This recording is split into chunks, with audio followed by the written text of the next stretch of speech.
Okay, so now everything is working, and after that we have to create a window. What SDL recommends on their website is that we have to set up SDL app metadata, because when we set up the app metadata, is that it will show information about window that you have, like the app name, the window name. Like in Mac OS, there is an about box which might show information about the app, and it will show the name of the app on some audio mixers. So what we set the app metadata to example window, and then we set the app version, which is 1.0, whatever.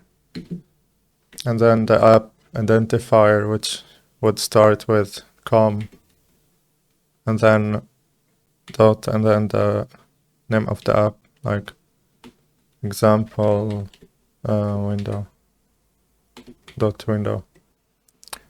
And here we should do the opposite way, so we check if it's not initialized, then we write video initialization failed, and then we will add a string at the end, which is SDL get error. And now we are working in a main function that returns an integer. So we should return 0 here because there's a failure in the app, but we are actually going to use SDL callbacks. So the way we start using SDL callbacks is that we should write SDL main and then use callbacks and then 1. And in that way we can now use SDL callbacks.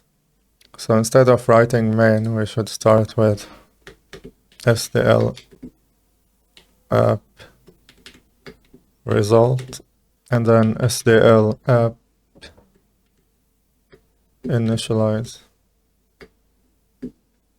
and inside it we write void app state and enter argument C and then char, and these are built-in stuff that SDL needs, so you don't have to know exactly what they are doing. And now if we remove the main function and we copy and paste them here, and instead of returning zeros or ones, we return SDL app failure. You can see it here. And here we can return SDL app continue.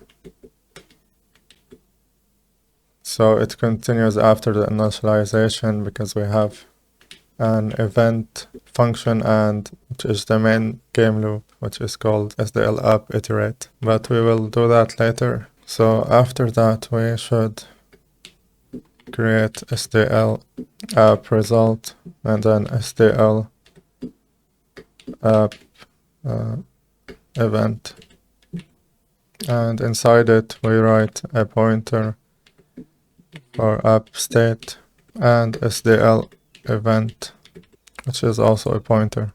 And here inside we can handle events in the game or for the window. And for now we return SDL app continue to continue to the iterate function. And now we create the app iterate one, which takes a void pointer parameter app state, and then here inside it we have the main game loop, and here all our game logic would live here. And let's return SDL app continue, and we have the end, which is SDL app result, which is SDL app quit, which take void pointer app state and then the app result, SDL app result. We will clean up stuff that we have data structures in our app. Here the cleanup phase would be. So now let's start after this continue creating the window, since we have everything in place. So we should start initializing the SDL window, create window renderer, and here inside it we have to pass in our SDL renderer instance and our SDL window. So we didn't create them, so we need to create them at the top of the file, and we can create a static SDL window, which is a pointer window, and we can pass it as null pointer, and we create a static one, SDL renderer, and then pointer renderer and null pointer. And now when we create a window here again, first I forgot to say it as if it's not created, then we return an error. You add the exclamation mark at the start so we can catch the error before continuing. And then we name it example window.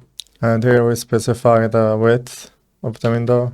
So we specify it to 640 to 480. And we pass in a flag, which is SDL window resizable. And here we have the window, which we are going to pass the window, which is the address of it. We pass in the addresses of, let me just clean it, reformat it so it looks better. I just pressed enter so we can go to a new line so it looks better, right, like this. And yeah, as you can see here, I passed the address of the window and address of the renderer. And then if it didn't initialize, then we log an error message, error creating a window and renderer, and then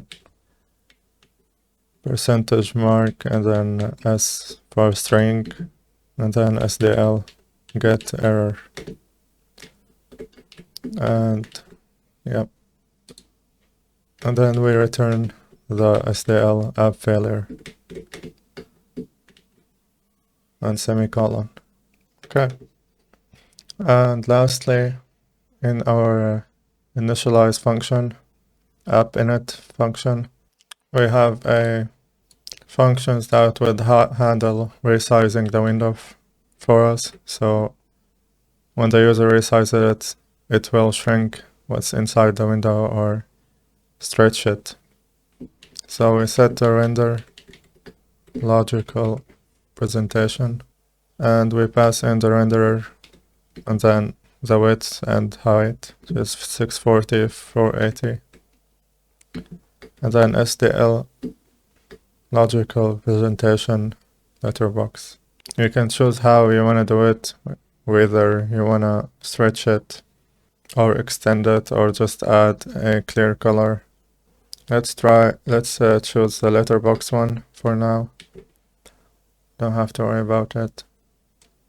And now let's start with the app event, which is we're gonna handle the quit event.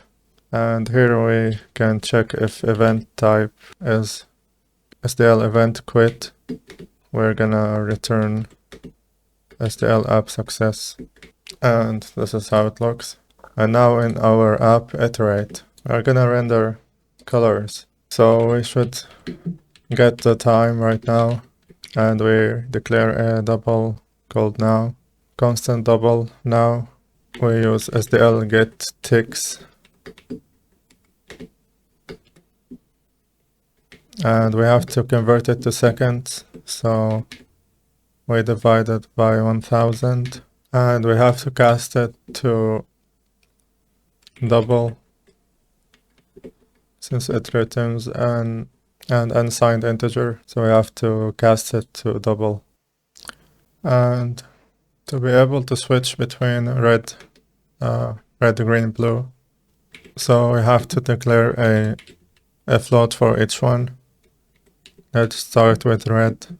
So we are gonna calculate the value of the red color by doing this operation, which is 0.5 plus and then parentheses, multiply it with SDL Sine now, and we have to cast it to float, and we will do about the same for blue. So I clicked Ctrl D to duplicate the line, and for this calculation we have to, inside the SDL Sine, we have to multiply, we have to add SDL pi and then D, which is a mathematical pi, and then we multiply it by it's like toggling, like between -1 and 1. So this one will return either 1 or -1. And then when we multiply it by 0.5, it will become, and we add 0.5, it will become either 0 or 1. So this is perfect for computer colors where 0 is off and 1 is full brightness. And we will declare the red, and we will do the same thing. We're just gonna shift from the third. I'm gonna switch from 2-3 to 4-3.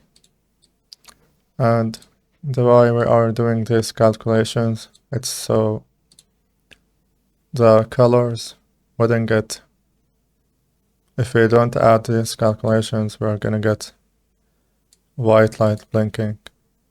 And by adding those fractions, like 2 divided by 3 and 4 divided by 3, we stagger the faders.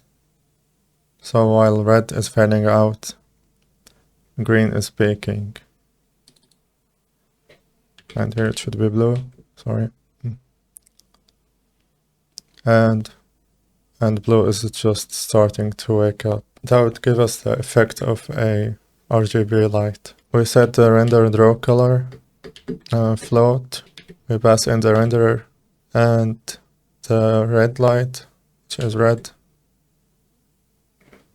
and the green light and the blue light. And then we tell it to just show us a solid color, which is this one right here, this flag.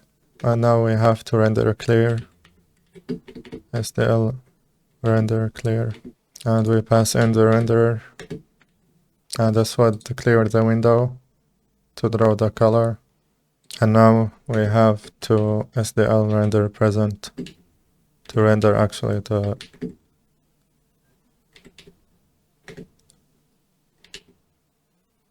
colors.